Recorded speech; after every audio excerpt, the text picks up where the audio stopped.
Qual é a relação entre a pandemia do Covid-19, a desobediência civil e o julgamento de Eichmann em Jerusalém? E qual a pertinência de Ayn Rand, John Locke e Thoreau com esses assuntos? Esse é o Jovem Oráculo, sua fonte de conexões entre ideias, escrito e narrado por Rodrigo Freitas, produzido por Lucas Paes. Quando você perceber que, para produzir, precisa obter autorização de quem não produz nada, quando comprovar que o dinheiro flui para quem negocia não com bens, mas com favores, quando perceber que muitos ficam ricos pelo suborno e por influência, mais que pelo trabalho, e que as leis não nos protegem deles, mas pelo contrário, são eles que estão protegidos de você, quando perceber que a corrupção é recompensada e a honestidade se converte em autossacrifício, então poderá afirmar, sem temor de errar, que a sua sociedade está condenada. Essa é uma frase de Ayn Rand. Qualquer coincidência com o momento atual de pandemia não é mera coincidência. Se a regra é que cabe a cada indivíduo viver livremente, trabalhando, produzindo, buscando seus próprios interesses, o momento atual de medo e de muitas incertezas manipuladas é um ambiente propício para que o Leviatã, e que não produz nada, aumentar seu poder sobre os indivíduos. Diante da pandemia sem precedentes na história recente, aliada a uma onda de medo e noticiários alarmantes, os indivíduos, ou melhor, os súditos, aceitaram passivamente trocarem suas liberdades e seu bem-estar em prol de uma suposta segurança que os governos e os políticos teriam para dar em troca. Na medida em que houve essa permuta da liberdade em prol da segurança de ficar em casa, do lockdown ou da quarentena, as consequências estão vindo à tona. Crise financeira, destruição de milhões de empregos, da renda e o aumento da miséria mundial. Quanto maior for a transferência do poder do indivíduo para os governos, mais difícil será a vida desses próprios indivíduos. Hoje em dia, mais do que nunca, quem produz, gera riqueza, empregos e renda precisa de autorização de quem não produz nada. Os valores foram totalmente invertidos, mais ainda do que antes, e isso é um sinal dos valores e das virtudes reinantes. Por mais que existam certos valores e virtudes reinantes, amplamente aceitos pelas massas e pelos povos, nada mais importante e gratificante que a consciência de um único indivíduo, a menor minoria da Terra, dizia Ayn Rand.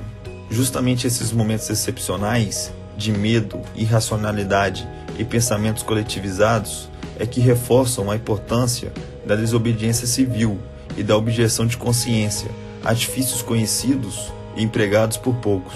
A desobediência civil se baseia no conceito de rejeição à obediência de uma determinada lei ou qualquer outro instrumento normativo estatal, por entender que é injusto. Trata-se de um ato de não violência e não sujeição a um ato injusto. O julgador é a própria consciência do indivíduo.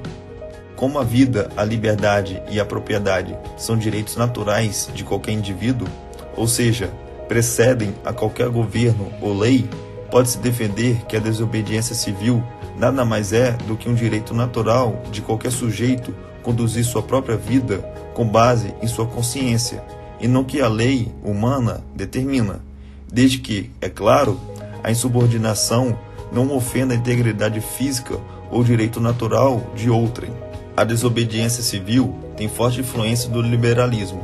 No livro O Segundo Tratado sobre o Governo Civil, de John Locke, capítulo 18, denominado Da Tirania, o artigo 202 diz o seguinte: onde não há lei, reina a tirania, especialmente quando a lei é transgredida para fazer o mal, e quando um homem, investido de autoridade, excede o poder que recebeu por lei e faz uso de sua força para atingir o povo indevidamente, ele deixa de ser um magistrado e, ao atuar sem autoridade, pode ser desafiado como um homem qualquer que, com o uso da força, desrespeitou o direito alheio.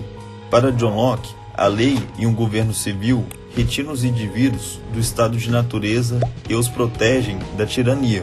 E como a lei é quem investe alguém com certa autoridade dentro de uma sociedade civil, quando essa autoridade age em desconforme com a lei, qualquer sujeito pode ignorar a ordem da autoridade, do Estado, pois não estaria amparado pela lei. O americano Henry David Thoreau é um outro grande expoente da desobediência civil.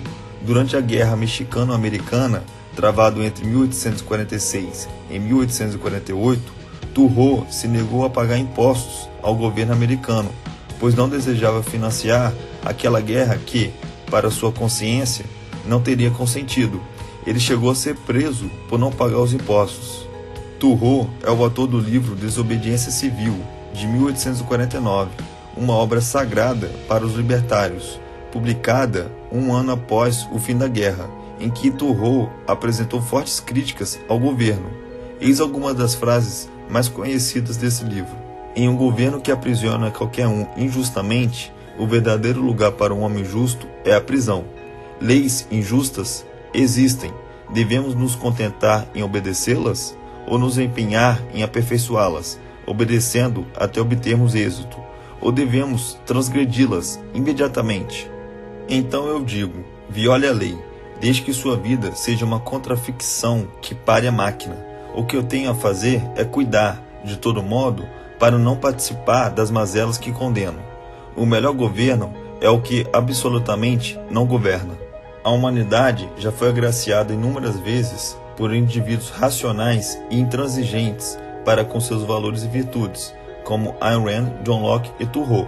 Porém, também já sofreu na mão de pessoas que encontravam apoio nas massas, que simplesmente abaixavam a cabeça e aceitavam as ordens passivamente, como usar uma máscara ou ficar em casa.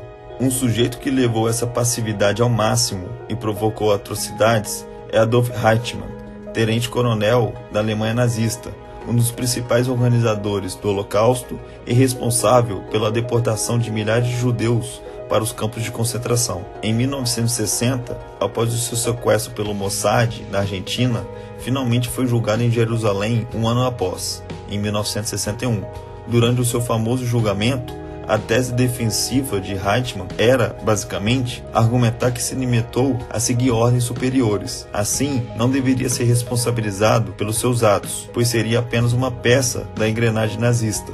Essas palavras chocaram o mundo, o que motivou a filósofa Hannah Arendt a escrever o livro Eichmann em Jerusalém, um relato sobre a banalidade do mal. Em tempos de pandemia, a irracionalidade e o medo reinam, e muitos se deixam levar pelas circunstâncias ou pelo que o Leviatã determinou que seria correto a ser feito. Governantes não desejam o bem da população, desejam a submissão e o sacrifício, o que gera o seu fortalecimento. Culpa ou responsabilidade, ação ou omissão, todas essas condutas geram consequências. Façam suas escolhas, individualidade ou engrenagem social. Obrigado pela audiência. Se você gostou do vídeo, pressione o like, deixe algum comentário e compartilhe para ajudar o canal. E não deixe de acionar o sino para ser notificado dos próximos vídeos. Até mais!